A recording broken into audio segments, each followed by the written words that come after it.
নিজ দেশের শিখ সম্প্রদায়ের উপর ব্যালিস্টিক মিসাইল ছুড়েছে ভারত, এমন দাবি করেছেন পাকিস্তানের ডিজিএফআইয়ের মহাপরিচালক লেফটেন্যান্ট জেনারেল আহমেদ শরীফ চৌধুরী। তিনি দাবি করেন, শুক্রবার মধ্যরাতে ভারত 6টি ব্যালিস্টিক মিসাইল ছুড়েছে, তবে এসব মিসাইল তাদের নিজ রাজ্য পাঞ্জাবে পড়েছে। ভারত ইচ্ছাকৃত পাঞ্জাবের সংখ্যালঘু শিখ সম্প্রদায়ের উপর মিসাইলগুলো ছুড়েছে।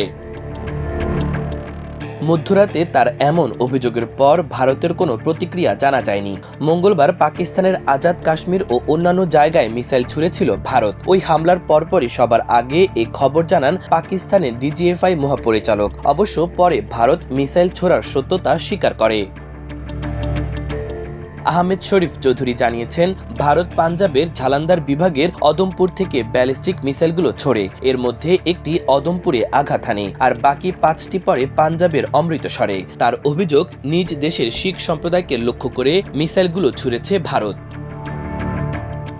আহমেদ শরীফ চৌধুরী বলেন, ভারত পরিকল্পনা মতো শিখ সম্প্রদায়ের মানুষের ওপর হামলা চালাচ্ছে। শিখ ও সংখ্যালঘুদের প্রতি আমাদের সহমর্মিতা রয়েছে। এরা শিকার হচ্ছে ভারতের অভ্যন্তরীণ ষড়যন্ত্রের। তিনি আরও বলেন, এটি অবাক করার মতো ঘটনা, সর্বোচ্চ পর্যায় থেকে উস্কানিমূলক কাজ। ভারত এখন নিজ দেশের জনগণের ওপর ব্যালিস্টিক মিসাইল ছোড়া শুরু করেছে। এর আগে অমৃতসরে গভীর রাতে সতর্কতা সাইরেন বেজে ওঠে। তখন সেখানকার বিভাগীয় কমিশনার সবাইকে ব্ল্যাকআউট নিশ্চিত করার অনুরোধ জানান।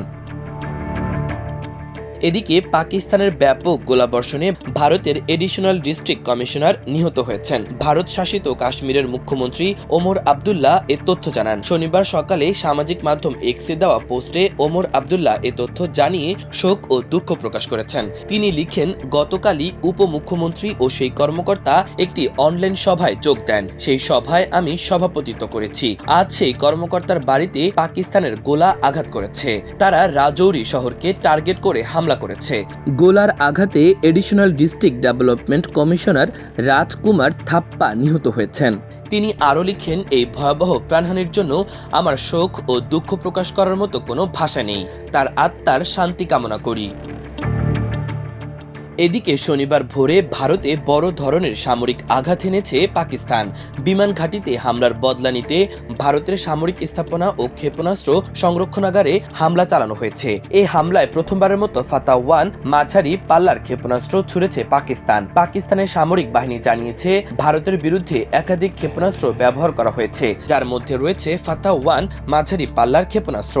এটি সামরিক স্থাপনাগুলোকে লক্ষ্য করতে ছোড়া হচ্ছে। মাল্টিমিডিয়া ডেস্ক, আমার দেশ।